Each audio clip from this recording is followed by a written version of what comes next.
साथियों, श्रेणी क्रम समूहन और जो समानांतर क्रम समूहन होता है, यानी कह सकते हैं प्रतिरोधों का समूहन से इस तरीका से छोटे छोटे न्यूमेरिकल पूछे जाते हैं। ठीक है, तो आइए देखते हैं किस तरीका से बनेगा जब इस प्रकार का न्यूमेरिकल दिया जाएगा। तो सबसे पहले समझिएगा कि अगर श्रेणी क्रम समूहन में दिया गया है तो हम सीधे ऐड कर देते हैं। जैसे 3-4 अगर आपको प्रतिरोध है और श्रेणी क्रम में है तो सीधे आप ऐड कर देंगे R1 plus R2 plus R3 और जितना भी है आगे आप जोड़ते चले जाएंगे। लेकिन मेरे प्यारे विद्यार्थी, यही अगर समतुल्य प्रतिरोध निकालना हो, टोटल प्रतिरोध, लेकिन समानांतर क्रम समूहन में हो, तो उस समय समतुल्य प्रतिरोध निकालने के लिए ये आपका समानांतर क्रम समूहन है और अमूमन इसी से प्रश्न पूछा जाता है।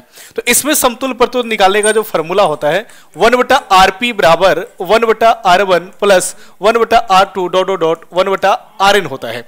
लेकिन जब दो प्रतिरोध जुड़ा हो वो भी समानांतर क्रम समूहन में, तो उसका समतुल्य प्रतिरोध निकालने के लिए एक बहुत बेसिक फॉर्मूला मैं बता रहा हूं, याद रखिएगा, बहुत काम आएगा। डायरेक्ट आरपी निकालने के लिए फॉर्मूला होता है, एक बार दोनों को गुना कर दीजिए और एक बार दोनों को जोड़ दीजिए, समतुल्य प्रतिरोध आ जाएगा। देखिए 3 ओम और 6 ओम का समानांतर क्रम में जोड़ा गया है, तो समतुल्य प्रतिरोध निकालिए। तो एक बार दोनों को गुना करना है, 3 गुने 6 और एक बार दोनों को जोड़ देना है।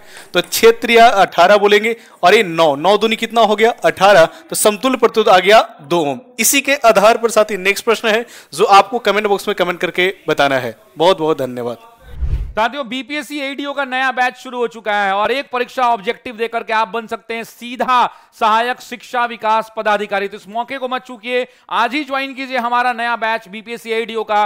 ऑफर चल रहा है, 65% का डिस्काउंट सिर्फ 999 रुपए में। डाउनलोड कीजिए द ऑफिसर्स एकेडमी का ऐप और अभी शुरू कीजिए अपनी तैयारी। धन्यवाद।